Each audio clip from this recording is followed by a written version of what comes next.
Alkisah, ada sepasang suami istri mendambakan hadirnya seorang anak di tengah pernikahan mereka. Mereka adalah Pontoh Roring dan Mama Lauan dari desa Wanua Uner. Puluhan tahun, mereka meminta pada Sang Pencipta agar diberi seorang anak, dan usia keduanya pun semakin senja. Mereka tidak pernah putus asa dan terus berdoa, hingga suatu hari mereka mendengar kabar bahwa di desa sebelah, ada sepasang suami istri yang bisa melakukan pengobatan dari ramuan tumbuh-tumbuhan. Suami istri tersebut adalah seorang tabib bernama Mondoringin yang mahir membuat ramuan obat yang mampu melakukan pijatan pengobatan. Suatu hari, pergilah Pontoh Roring dan Mama Lauan ke desa tersebut dengan maksud untuk menemui Mondoringin ini. Seakan telah mendapat wangsit dari mimpi, Mondoringin tidak terkejut lagi dengan kedatangan Pontoh Roring dan Mama Lauan. Pontoh Roring dan Mama Lauan menjalankan berbagai proses dan ritual selama berhari-hari di rumah Mondoringin, hingga waktu pengobatan tersebut selesai, dan keduanya pun kembali ke rumah mereka. Tak lama waktu berselang, keajaiban pun terjadi. Mama Lauan mengandung seorang anak yang dinanti-nantikan. Ketika lahir, pasangan ini terkejut akan hadirnya seorang bayi cantik. Mereka pun memanggilnya Keke Panagian, di mana Keke adalah istilah Minahasa untuk panggilan sayang kepada anak perempuan. Waktu berlalu, Panagian tumbuh besar menjadi gadis yang cantik, berbudi pekerti, dan memiliki sifat penyayang. Karena rasa peduli dan sayangnya yang begitu besar, Panagian pernah hilang dan membuat orang-orang satu desa mencari keberadaannya, yang akhirnya Panagian ditemui di pinggir danau karena membantu anak kucing yang kehujanan yang sedang mencari saudara-saudara lainnya di dekat danau. Di kesempatan lain, Keke Panagian pernah hampir hanyut di sungai, di mana karena ia berusaha menyelamatkan temannya yang tergelincir ke dalam sungai saat mereka bermain. Sejak kejadian-kejadian mengkhawatirkan tersebut, Pontoh Roring dan Mama Lauan sangat melindungi Panagian. Mereka tak mau kejadian yang sama atau lebih bahaya terulang lagi. Untuk melindungi putri semata wayangnya, Pontoh Roring dan Mama Lauan membuat banyak larangan.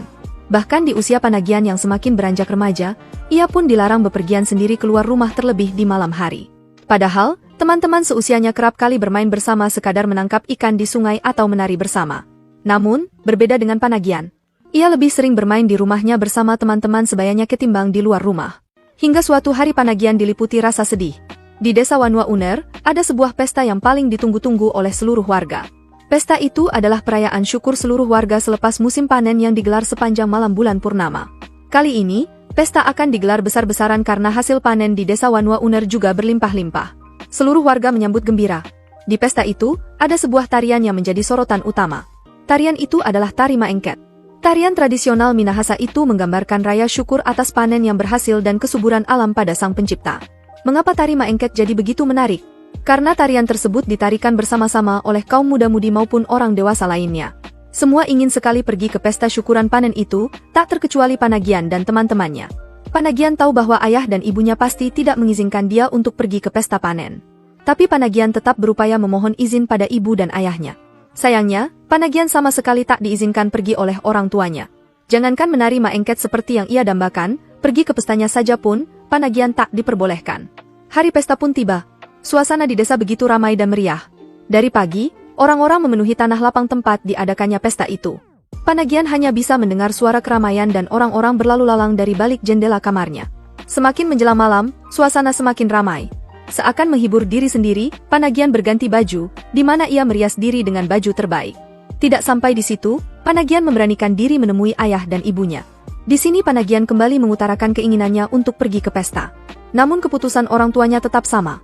Panagian dilarang pergi ke pesta tersebut. Hati Panagian rasanya hancur sekali. Ia kembali ke kamarnya yang sunyi sambil membayangkan meriahnya pesta syukur itu bersama teman-temannya. Tiba-tiba ada sebuah cahaya datang memasuki kamarnya. Ketika Panagian membuka jendela kamar, cahaya itu membentuk sebuah jalan lurus tepat ke tanah lapang tempat pesta ucapan syukur panen digelar, dan Panagian pun terkesima, sehingga ia berjalan mengikuti cahaya itu dan tepat tiba di keramaian pesta. Semua orang yang berada di tengah keramaian itu seakan melihat putri turun dari langit. Seluruh warga terkesima dengan kehadiran Panagian. Ketika acara menari Maengket dimulai, Panagian pun ikut menari. Lucunya, Panagian menari dengan begitu lihai seakan-akan sudah sering melakukannya padahal inilah kali pertama ia menari Maengket. Pesta yang didatangi Panagian sangat meriah sampai ia pun lupa waktu dan berpesta hingga menjelang fajar. Dengan terburu-buru, Panagian pulang ke rumahnya, dan dia sangat ketakutan. Benar saja, setibanya di rumah, Panagian tak dipersilakan masuk oleh ayah dan ibunya. Ayahnya begitu marah pada Panagian, dan ia amat geram karena putri yang paling dia sayangi berani melawan. Ibunya juga amat kecewa pada Panagian yang tak dapat bersabar dan menahan diri. Panagian terus memohon dan menangis dari luar rumah. Ia meminta maaf dalam tangis penyesalannya. Namun hati sang ayah dan ibu bergeming. Alih-alih memaafkan dan membiarkannya masuk ke rumah, ayahnya justru mengusir Panagian. Perasaan Panagian begitu hancur. Sekuat tenaga ia terus memohon maaf pada orang tuanya tapi ayah dan ibunya tetap tak mau menemuinya. Panagian pun pergi dalam kesedihan. Ia pergi ke rumah bibinya untuk bermalam dan berlindung dari dinginnya malam. Sang bibi dan paman yang terkejut mendapati kehadiran Panagian dan merasa prihatin melihatnya. Tapi keduanya juga tak dapat berbuat banyak demi menjaga perasaan ayah dan ibu Panagian. Sang bibi justru menyarankan Panagian kembali ke rumahnya, tidur di kolong rumah sambil menunggu pagi datang. Panagian tak percaya jika ia harus tidur di kolong rumah yang sejatinya adalah tempat ternak. Ia amat bersedih karena tak satupun orang yang dirasanya bisa dijadikan tempat berlindung. Panagian lalu pergi dari rumah bibinya tanpa arah, dan tanpa sadar Panagian kembali ke tanah lapang tempat ia menari maengket semalam.